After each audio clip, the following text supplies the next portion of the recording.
चलिए आज एक ऐसी कहानी सुनते हैं जो हमें सिखाएगी कि जब दुनिया हमें फेल कहे तब अपने अंदर की जीत को कैसे जगाना है। ये कहानी है एक अटूट हौसले की और एक पत्थर के पहाड़ की। बस ये एक लाइन यही है इस पूरी कहानी का निचोड़, इसका असली मतलब। तो चलिए इस सोच को जहन में रखकर इस कहानी में आगे बढ़ते हैं। तो कहानी है एक नौजवान की। नाम था उसका आर्यन और उसका बस एक ही सपना था, अपने गांव के पास खड़े उस विशाल और खतरनाक काला पर्वत की चोटी पर पहुंचना। लेकिन ये कोई मामूली सपना नहीं था। गांव के बड़े बुजुर्ग उसे हमेशा डराते थे, कहते थे कि भाई उस पहाड़ पर शैतान रहते हैं, जो भी ऊपर गया वो लौटकर कभी नहीं आया। तो ये सिर्फ एक पहाड़ की चढ़ाई नहीं थी, ये एक जंग थी, डर के खिलाफ, लोगों के शक के खिलाफ। तो बस आर्यन निकल पड़ा, लेकिन जैसा कि होता है ना, बड़े सपनों का रास्ता कभी सीधा नहीं होता। उसे एक नहीं बल्कि दो बार हार का मुंह देखना पड़ा। और उसकी हार भी कोई ऐसी वैसी नहीं थी। पहली कोशिश में तूफान में फिसलने से उसका शरीर टूट गया और गांव वालों ने क्या कहा, ये तो पागल है। दूसरी बार जब वो चोटी के बिल्कुल करीब था, एक बर्फीले तूफान ने उसे वापस धकेल दिया। इस बार लोगों का मजाक और भी कड़वा था, देखो हारा हुआ सिपाही फिर से मरने जा रहा है।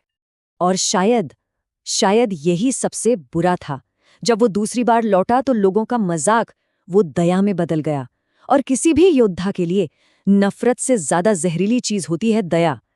आर्यन वो अंदर से पूरी तरह टूट चुका था। तो बस जब सारी उम्मीदें खत्म हो चुकी थीं, आर्यन ने खुद को एक कमरे में कैद कर लिया था। और ठीक तभी उसकी जिंदगी में आए एक बूढ़े साधु। और यहीं से कहानी पलटने वाली थी। साधु ने उसे कुछ ऐसा कहा जिसने उसका सोचने का तरीका ही बदल दिया। उन्होंने कहा, बेटा तू पहाड़ से इसलिए नहीं हार रहा कि तू कमजोर है। अरे तू तो इसलिए हार रहा है क्योंकि तू उसे दुश्मन मानकर लड़ रहा है। जरा सोचिए इस बात पर, नजरिए में कितना बड़ा फर्क है ये। और फिर उन्होंने जो कहा वो तो और भी गहरा था। पहाड़ पैरों से नहीं, हौसलों से जीते जाते हैं। इस जिद से मत चढ़ के दुनिया को कुछ दिखाना है। इस भाव से चढ़ कि उस चोटी को तेरे कदमों का इंतजार है। मतलब जीत का पूरा मकसद ही बदल दिया। बस साधु के इन शब्दों ने आर्यन के अंदर की बुझती हुई आग को फिर से भड़का दिया। अब ये लड़ाई जिस्म की नहीं, जिद की थी। ये थी उसकी आखिरी चढ़ाई। और पता है, यही चीज इस कहानी को इतना खास बनाती है। इस बार उसने किसी को कुछ नहीं बताया, चुपचाप रात के अंधेरे में निकल गया। शरीर तो अभी भी टूटा हुआ था, लेकिन मन वो फौलाद बन चुका था। तो क्या इस बार रास्ता आसान था? नहीं, मुश्किलें वैसी ही थी, शायद पहले से भी ज्यादा। बर्फीली हवाएं जैसे चीख रही थीं, वापस जा। और इस बार उसका शरीर सचमुच जवाब दे गया था। फेफड़ों में जैसे आग लगी हो, हर एक कदम मानो एक और पहाड़ उठाने जैसा था। और जरा सोचिए, मंजिल बस 100 मीटर दूर थी, बस 100 मीटर। और तभी उसकी आंखों के सामने अंधेरा छा गया। वो घुटनों पर गिर पड़ा। अंदर से एक आवाज आई, बस अब नहीं होगा। ये वो पल था जब कोई भी हार मान लेता। लेकिन ठीक उसी पल उसे साधु की बात याद आ गई। उसने अपनी बची खुची सारी हिम्मत जुटाई और चिल्लाया, नहीं, आज या तो इस चोटी पर मेरा झंडा होगा या मेरी लाश। मैं वापस नहीं जाऊंगा। ये आवाज ये शरीर की नहीं थी, ये उसकी आत्मा की आवाज थी। तो फिर क्या हुआ? क्या वो पहुंचा चोटी पर?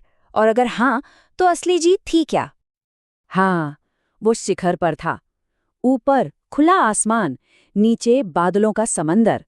और वो गांव जहां उसका मजाक उड़ा था, वो एक छोटे से धब्बे जैसा दिख रहा था। पता है, जब वो लौटा तो लोगों ने खूब तालियां बजाईं, पर आर्यन के लिए वो सब बेमानी था, क्योंकि उसकी सबसे बड़ी जीत वो तो खुद पर थी। तो इस पूरी कहानी से हमें 3 बातें सीखने को मिलती हैं। पहली, हालात नहीं, अपनी सोच बदलो, जैसे आर्यन ने पहाड़ को दुश्मन मानना छोड़ दिया। दूसरी, गिरना अंत नहीं है, गिरे रहना अंत है। वो 2 बार गिरा पर फिर उठा। और तीसरी, सबसे जरूरी, इतिहास जिद से बनता है। उसका शरीर तो हार चुका था, पर उसकी जिद ही थी जो उसे चोटी तक ले गई। तो बस एक बात याद रखिएगा, जब भी जिंदगी में अपना काला पर्वत सामने आए तो ये जान लीजिए कि दर्द तो बस कुछ देर का है, लेकिन हार मानने का पछतावा वो जिंदगी भर का होता है। अब ये हम पर है कि हम अपनी कहानी का अंत कैसे लिखना चाहते हैं।